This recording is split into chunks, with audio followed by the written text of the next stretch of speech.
Puedes comenzar, Jorge. Buenas noches, mi nombre es Jorge Sánchez Castro y hoy vengo a hablarles al respecto del paper titulado Playing Analog Games is Associated with Reduced Declines in Cognitive Function a 68 Years Longitudinal Cohort Study.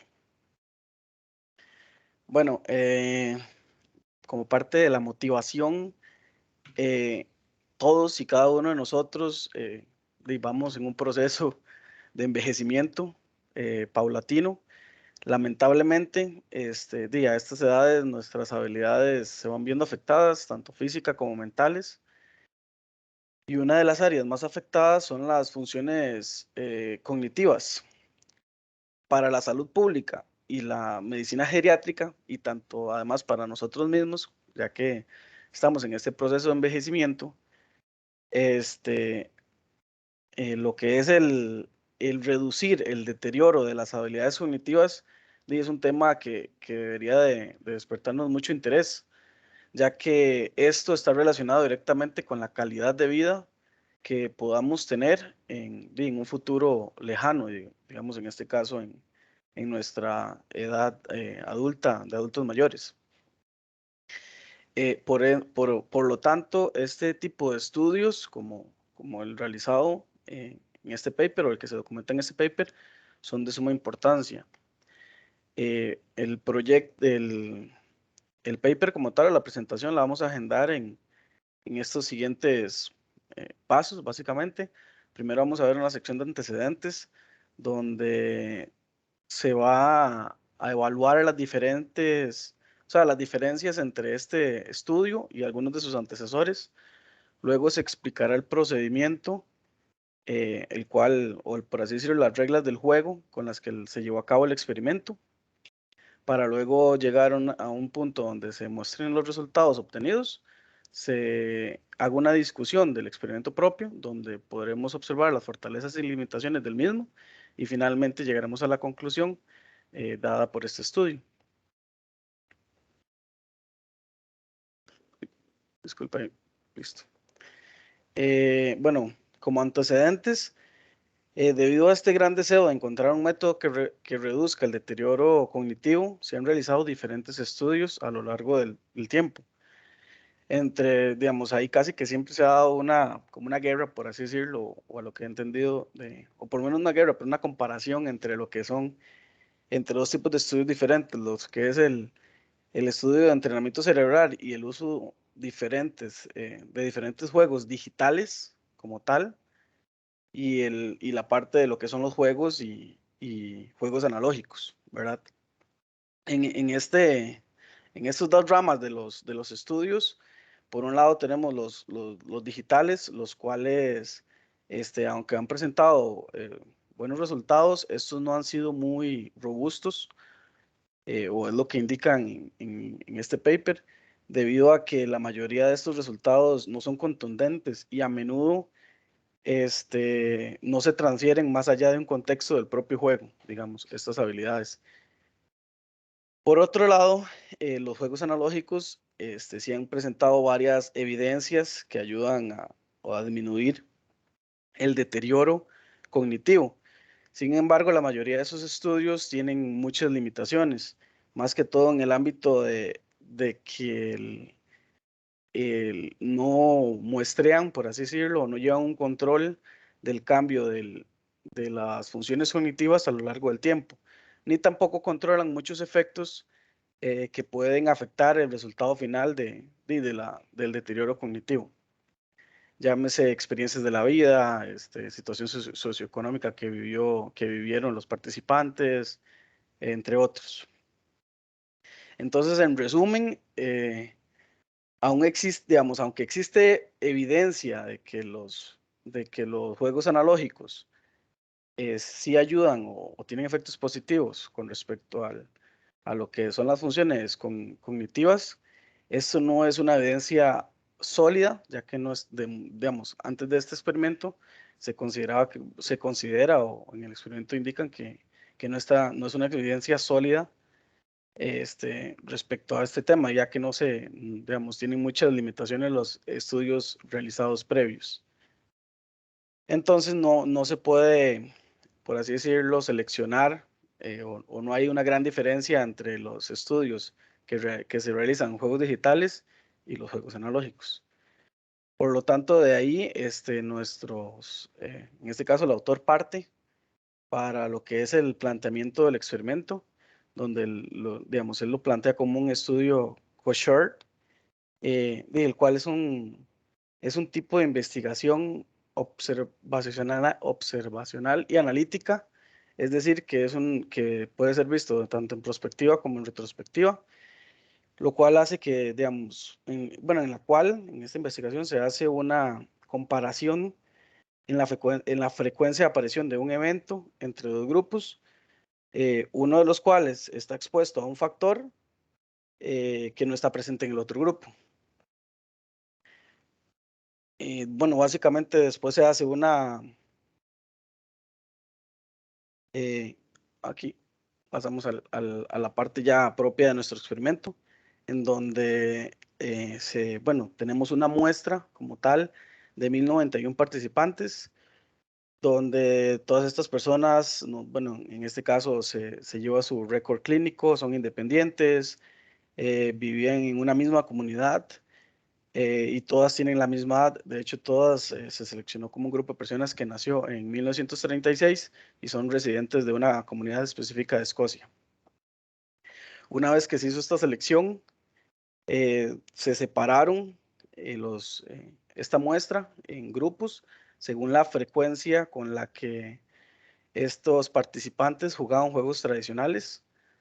Cuando me refiero a juegos tradicionales, son juegos como el Sudoku, rompecabezas, crucigramas, entre otros, ¿verdad? En estos tipos de frecuencias se los categorizaron en 5 grupos, donde una era todos los días, o sea, que ejecutan esos juegos todos los días, algunos varias veces a la semana, otros varias veces al mes, otros varias veces al año y otros que nunca lo hacían. Después, estos grupos fueron sometidos a evaluaciones de las funciones cognitivas utilizando inicialmente una prueba que se llama prueba MHT, la cual consiste en la clasificación de palabras, análisis de proverbios, eh, eh, como pruebas aritméticas, de elementos espaciales. Yo la considero muy similar a como lo vemos nosotros tal vez en el examen de admisión, que son como pruebas lógicas espaciales. Eh, bueno, estas pruebas se fueron realizadas primero a la edad de los 11 años de los participantes y luego se ejecutaron a los 70 años de estos participantes.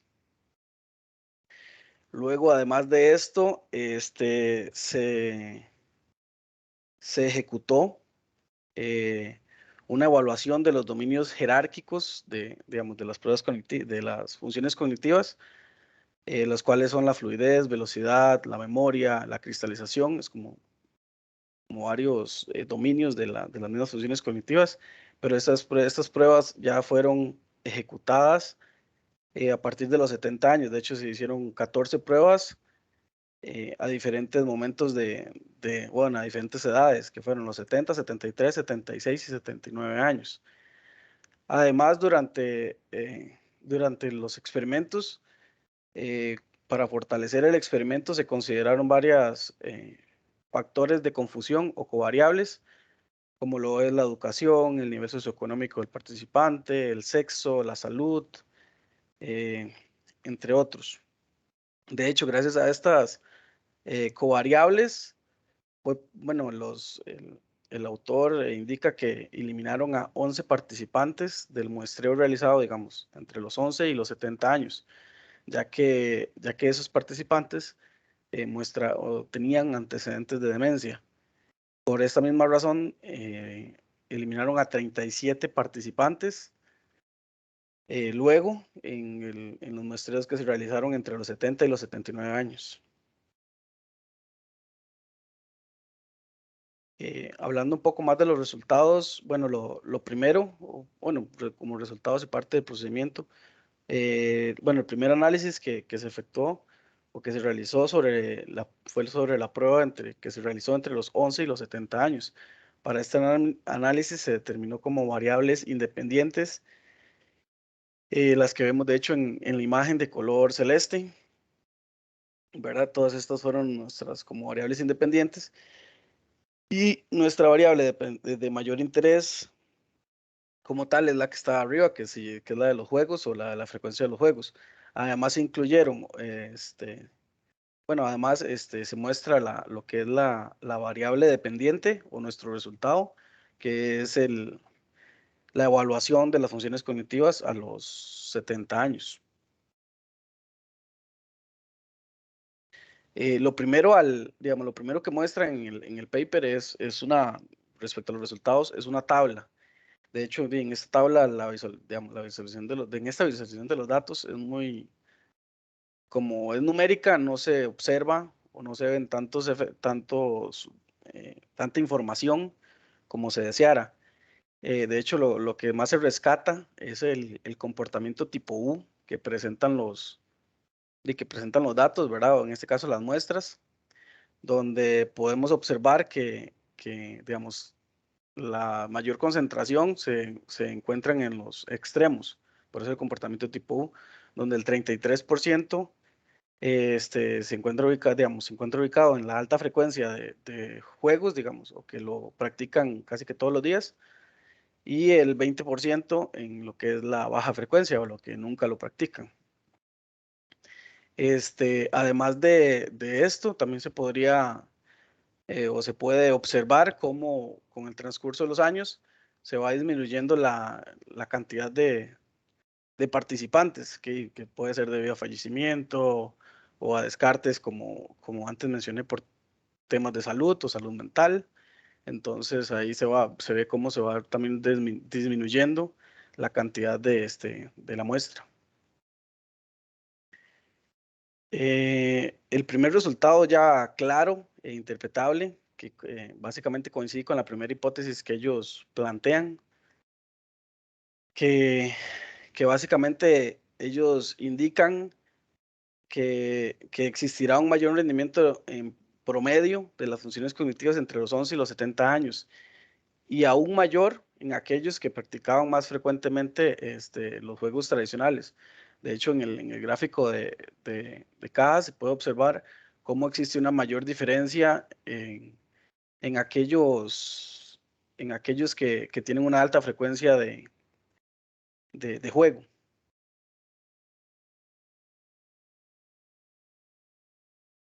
Además, la segunda hipótesis que ellos plantean es que si se controlan las posibles vías de confusión o las covariables, aún así los juegos seguirán teniendo una asociación positiva respecto a las funciones cognitivas a los 70 años.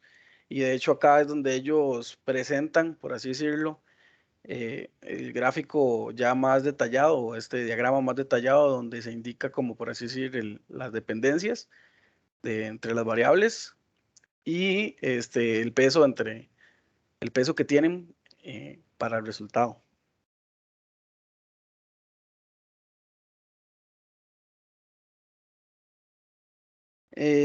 Ok, ya en un segundo análisis, porque yo básicamente lo entendí como dos partes del proceso, digamos, del experimento.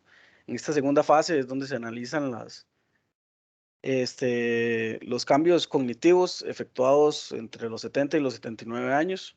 Y acá en esta parte es donde de hecho se cambia hasta la misma prueba, porque en la otra era una prueba de MHT y ahora aquí se realizan 14 pruebas diferentes con la finalidad de tal vez, en este caso, como de interiorizar o extraer mayor información respecto a los dominios de las funciones cognitivas, en este caso, como le había mencionado, la fluidez, la velocidad, la memoria y la cristalización. Eh, Disculpen. Eh, lo primero acá es que, bueno, se corrobora lo que se efectuó en el análisis anterior, ¿verdad? Ya que, como podemos observar, aquellos que tienen una alta frecuencia de juego tienen unos mejores resultados digamos, en cuanto a las funciones cognitivas.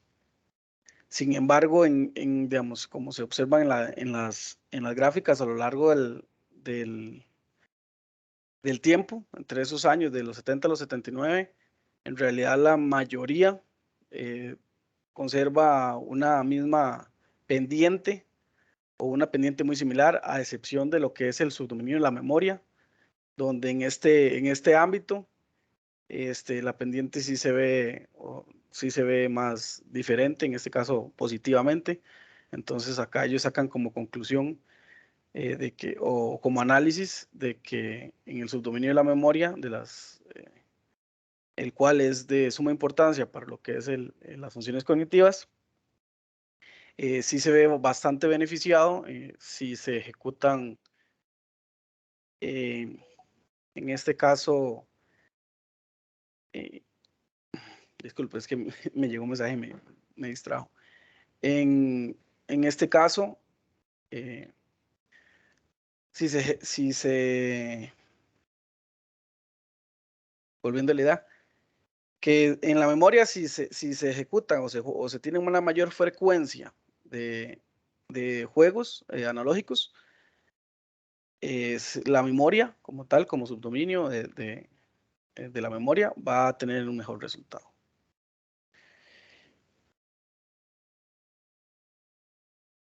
En cuanto a la discusión, bueno, ahí podemos encontrarnos que, bueno, que sí existe una evidencia de que jugar juegos analógicos se asocia con un deterioro cognitivo relativamente menor entre los 11 y los 70 años. También que el deterioro cognitivo entre los 70 y los 79 se mejora específicamente en lo que es el subdominio de la memoria.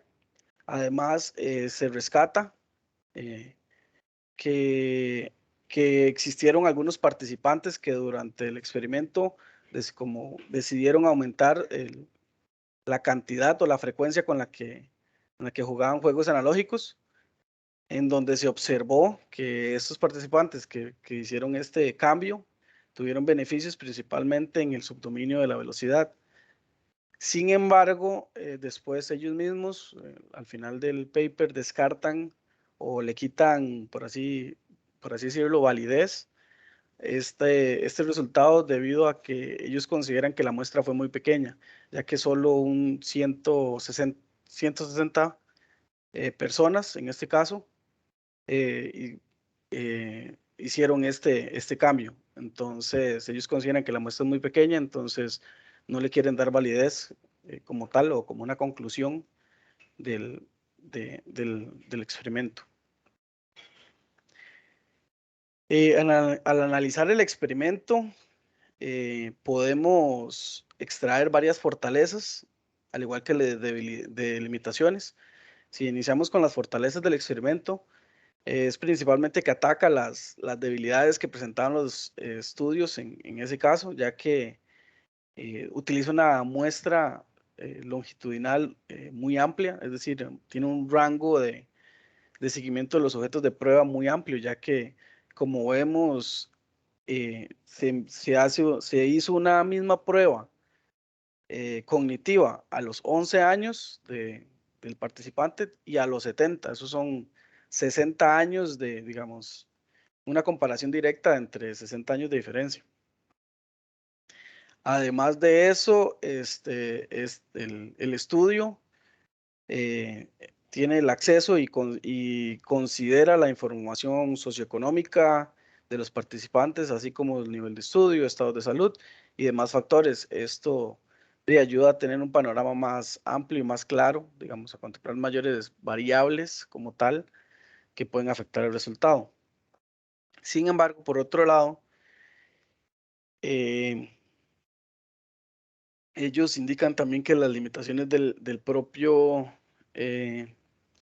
estudio es que los datos sociodemográficos fueron en retrospectiva, y además de que fueron autoinformados. Entonces, digamos, eso ellos lo consideran como una limitación. Además que consideran la disminución de la muestra a lo largo del tiempo, como indiqué al inicio. Se puede mostrar cómo cómo se va reduciendo poco a poco la muestra debido a fallecimientos o diferentes razones. Entonces, esto ellos digamos, consideran que es una de las limitaciones del estudio, ya que la muestra que inicialmente era algo grande se fue reduciendo poco a poco. Inclusive, como les dije antes, ellos descartan uno de sus resultados del análisis debido a que en ese apartado solo tuvieron 660 participantes. Además, tenemos que también ellos consideran que los datos o los resultados podrían estar sesgados más que todo por el nivel socioeconómico de los participantes, ya que ellos consideran que en este caso aquellos participantes que o tienen más frecuentemente la costumbre de jugar juegos analógicos y demás, son los participantes de un nivel socioeconómico superior, además de que son los más propensos a participar en este tipo de estudios, ya que tienen las facilidades para hacerse. Entonces ellos consideran que en este caso los resultados pueden estar sesgados. Además de que, bueno, ellos consideran también que ellos no se especificaron en un juego en específico, como así lo hacen otros estudios, que se especifican solamente en el Sudoku o en los rompecabezas. Sin embargo, ellos lo agarraron de forma general. Entonces esto generaliza un poco los resultados.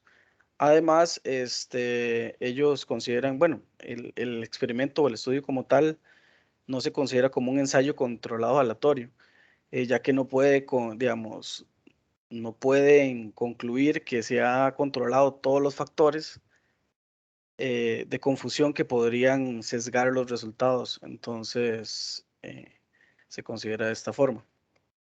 Como conclusión, se demostró que jugar a juegos analógicos o juegos tradicionales podría mejorar la perspectiva a largo plazo para la salud cognitiva. Sin embargo, se necesitan investigaciones adicionales, incluidas ensayos controlados aleatorios con un número mayor con un número más grande para aclarar mejor las vías a través de las cuales los juegos analógicos podrían proteger, perdón, contra el deterioro cognitivo.